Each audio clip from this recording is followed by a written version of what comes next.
In today's video, I'm going to teach you how to forward an email in Proton Mail using Google Chrome. Whether you're new to Proton Mail or just need a refresher on the steps, I've got you covered with this simple step-by-step guide. To get started, open your Google Chrome browser on your desktop. Once it's open, navigate to the Proton Mail website and log into your account. If you're not sure where to go, you can simply type Proton Mail login into the search bar or use your bookmarks if you've saved a login page before. Enter your username and password in the appropriate fields and hit enter. And just like that, you're in. Now that you have access to your inbox, the next step is to locate the email you want to forward. You can scroll through your messages to find it, or you might prefer using the search feature within Proton Mail if you have many emails. Once you find the email, click on it to open it up fully. Viewing the detailed content of the email, you'll see the forward button located below the message content.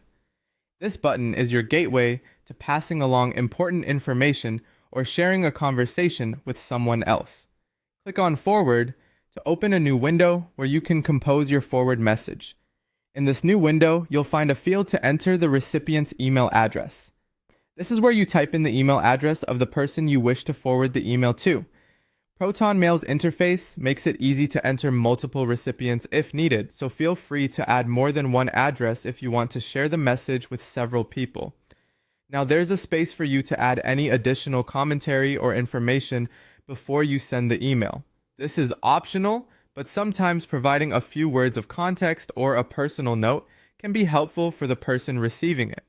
Once you're satisfied with the message and the recipients are correctly listed, it's time to send your email.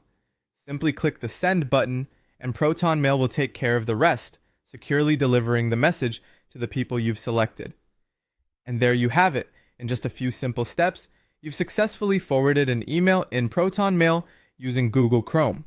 Remember, practice makes perfect, so don't hesitate to go through these steps a few times until you're completely comfortable. Thanks for watching, and I hope you found this tutorial helpful. Stay tuned for more tips and tutorials on using Proton Mail and other tools efficiently.